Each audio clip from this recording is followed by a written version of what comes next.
In front of me is OUKITEL WP35 and today I would like to show you how you can open apps in split screen view.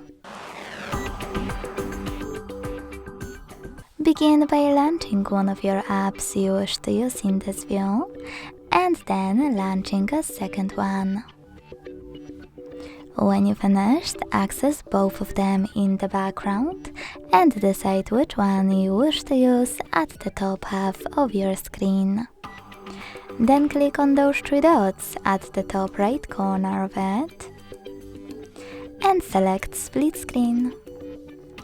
Then tap on the second app and wait. As you can see now, I can use both at the same time.